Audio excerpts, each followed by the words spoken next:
They told him to walk away, said it wasn't worth it. The case was sealed, the truth buried, and the killers untouchable, but he didn't care. He wasn't a cop, didn't have a badge, no backup, no plan, just a crumpled photo of his younger brother into hands that used to shake every time he faced danger. Not anymore. He stood in front of the place where it all ended. A rusted door, a locked chain, and silence. That's where his brother died alone, and the police called it suicide. Just like that?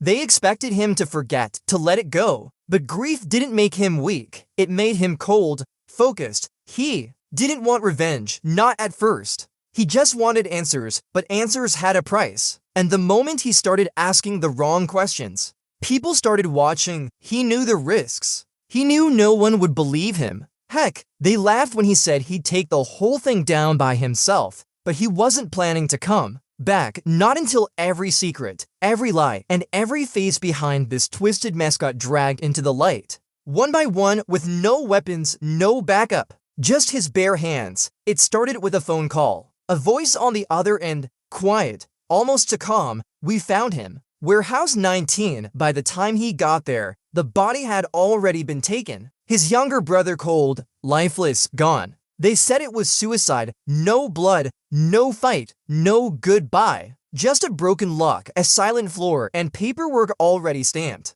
But something was wrong. His brother wasn't the type to give up. He smiled through pain, laughed under pressure. If something hurt, he bit his tongue. If something was unfair, he fought it. He wouldn't end it. Not like that, not there. Still, the police moved fast, too fast. Within hours, the file was sealed. No foul play, no further questions, but he had questions. When he asked, the officers looked away. When he pushed, the chief gave him a warning, cold and sharp. Drop it or you'll end up just like him. That's when it hit. His brother wasn't just a victim, he'd found someone. Before he died, he had been digging into a syndicate. One that had hands in politics, police, and power. And now everyone was pretending they saw nothing. He didn't have a badge, no shield, no rank. Just that word in his head, growing louder with every lie. Why? No one would help, so he stopped asking and started watching. He walked back into the dark, alone, but this time, he was ready to find what they buried. Even if it killed him. The drawer was stuck, almost like it didn't want to open, but he forced it. Inside, buried beneath old files and dust, was a notebook, torn, dirty. Some pages missing, but on every page that remained, one phrase was written over and over again. Warehouse 19. That's where they found his brother's body. That's where this had to begin. He scanned the pages. Strange numbers, sketched maps, names crossed out. It wasn't a diary, it was a trail. That night, he returned to the warehouse alone. No flashlight, just a lighter and grit. The walls creaked, the cold hit harder than he remembered. But something was wrong. Shadows moved. The place wasn't empty. A box slid, a footstep echoed. Then a sharp click, the door slammed shut behind him. Locked. He turned fast. Someone had been waiting. Not cops, not reporters. Silence. Then a whisper from the dark. You shouldn't have come back. He wasn't just looking for the truth anymore. He was trapped, hunted, and if he didn't get out, no one would ever know what really happened in that room. A sharp thud echoed behind him. Then footsteps, heavy, fast, coming closer. He turned and bolted, breath ragged, chest burning. No weapon, no plan, just instinct. This wasn't a break-in. It was a trap. They weren't hiding. They were hunting him. He ran past broken crates and rusted shelves, searching for a way out. None. Every turn was tighter. Every shadow darker. Two men appeared from the left. One from behind. No escape. He remembered his brother's words. Think before you strike. So he did. He ducked between tall stacks of crates, knocking one over as he slid. The crash was loud. Dust flew, confusion. One attacker slipped, another shouted. He grabbed his steel pipe, barely heavier than a crowbar, and swung. Clang. The first man dropped. He turned, swing. The second one groaned and fell. The third ran. Silence. His arms trembled, hands shook, legs weak. But he was still standing, barely, and on the ground. Beside the last attacker was a single card, black, scratched, labeled, Building E. He didn't know where it led, but he knew one thing now: he had just made enemies. He was too slow, too soft, too weak. That first fight proved it he could have died. And if it happened again, he would, so he trained. While they slept in their mansions, he bled in abandoned gyms. He borrowed old VHS tapes from a retired boxer who lived in a trailer. Learned street fighting from shaky online videos.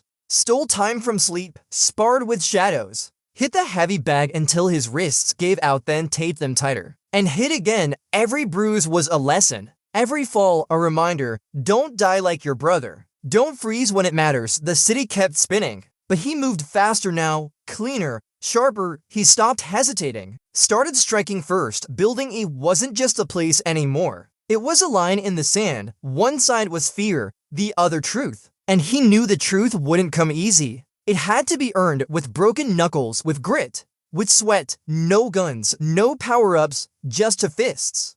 And the will to keep standing. Even when everything said he shouldn't, he wasn't ready. Before now, he was getting there. Building it wasn't what it looked like. Outside, it was dust and concrete. Inside was rot. He slipped past the steel gate, ducking cameras and slipping through broken vents only to find something worse than he expected. Stacked crates, flickering monitors, files marked with government seals, and bodies not fresh but recent enough to make his stomach twist. This wasn't some gang hideout. It was a pipeline, drugs, weapons, people bought and sold like trash, and behind it all, the syndicate. Same one his brother had been digging into. Now, he was on their radar too. His face showed up on a grainy camera feed. Next day, it was printed on a hit list. He wasn't chasing ghosts anymore. He'd stepped into a web, and the spiders were awake. Then one grunt messed up. Cornered, bleeding, shaking, he whispered fast. The abyss. Friday, midnight. That's where they meet. That one sentence changed everything. He didn't panic. He didn't flinch. For the first time, he smiled, because now he had a name and they had no clue. Asterisk, he was already inside. The air inside the cafe was thick with old smoke and broken dreams. He walked in, cautious, eyes sharp, and they're buried behind blinking monitors sat a girl with a jagged scar over one eye and a keyboard that never stopped moving. She didn't smile, didn't even look up. You're the brother, huh? She muttered, her fingers danced across keys. Screens blinked, cracked. Open secrets. She used to work for them, back when she thought they played fair. They didn't. They betrayed her, burned her, left her for dead. Now, she hacked like her life depended on it because it did. In 1 hour, she cracked his brother's notebook, found hidden data, wiped footage, ghosted phone logs. Every secret they thought erased she recovered, and then she turned to him. Dropped a file, photos, names, meeting spots. Real proof, but she didn't say much, just gave him a nod. One that said, you're not alone anymore. It hit harder than any punch he'd taken, but as screens lit up with syndicate alerts, he realized now they were being hunted too, together, and this time, the game had changed. Midnight at the Abyss wasn't a party, it was a masked parade of monsters, smoke curled, music thumped, and beneath flashing lights, men in suits wore painted smiles and secrets. He walked in with a stolen badge, dressed like staff, but heart racing like prey. No one looked twice until he saw them real faces behind false masks. A judge, a politician, a businessman, all laughing over drinks. Deals whispered like poison. Take the port, leave the docks, and the boy, someone smirked. The boy's alive, glass slipped from his tray. He turned fast, too fast. Someone noticed. The chase exploded down a metal stairwell. Wet concrete, locked doors. A breathless sprint through alleys with death inches behind. He shoved a crate, climbed a fence, crashed through a basement window, barely alive, but in his hand a flash drive, inside footage, conversations, a single project file, erase, names, faces, victims. His brother wasn't the first, and definitely not the last. He stared at the screen, blood on his hands, chest heaving. They thought they were erasing people. They just wrote the wrong ending, and he'd make sure they read it. The moment the footage hit the secret drive, tires screeched outside. He didn't even blink, he knew. Two men stepped out of a black car, suits, gloves, silence. One raised a pistol, fitted with a silencer. He grabbed his hoodie. No shoes, no plan, just instinct. Out the back, through narrow alleys and slippery market stalls, over fences, across rooftops, down drainage tunnels where rats were the least dangerous thing. Every breath was borrowed. This wasn't a mission anymore, it was survival. He ducked beneath a broken vent, heart pounding like thunder. Somewhere, a dog barked. Somewhere else, gunfire. They were still close. She found him first. The hacker with the scar. This place is off-grid, she said, tossing him a key. You'll live if you stay smart. The hideout was a forgotten train yard, cold, rusted, full of ghosts. But he didn't rest. He trained, he studied, he prepared. Because if they thought a silencer would shut him up, they didn't understand who they just turned into, an enemy. Every time they missed, he got stronger. One day soon, they wouldn't miss, and neither would he. The knock came at midnight. Not a killer, not a grunt. It was an old man with tired eyes and a bottle of cheap whiskey. Your brother trusted me, he said. Now I'm trusting you. He was a cop, retired, but once he trained his brother, protected him, until the system broke them both. They're not just watching you, the man said, pouring a glass. They're inside the department, inside the records. They erase what they don't like and they're watching both sides now. Then he slid over a folder. Thick, yellowed, unmarked. Your brother left this for you. Inside ... was a photo, a girl, mid-20s, scar on her cheek, smiling. He recognized her barely. She was talking to his brother days before he died. But that wasn't all. Her face showed up in at least 3 other cases. All victims, all gone. Why her? Who was she to his brother? And why did she suddenly appear outside his window the next night? Same face, same scar, same smile, only this time ... she wasn't smiling at all. He found her behind a cracked pharmacy window, restocking expired pills with shaky hands. She saw him and bolted, but he was faster. Cornered in a dead-end alley, she dropped to her knees. I didn't want this, she whispered. I just wanted out. Turns out, she wasn't just a name on a list. She was the list, a former courier. She moved secrets like packages, names, drugs, money, until one day, she became a loose end. They tried to kill me, she said, tears streaking dirt. Your brother saved me, but someone sold them out. She didn't see the face, just heard the voice, cold, female, commanding. She handed him a cracked burner phone. Inside text from his brother, scrambled, half erased, all but one. If I don't make it, follow the girl. He stared at her. This wasn't some side story. She was the center, and if he found her, how long before they did? Because if she really held the truth, then every second she breathed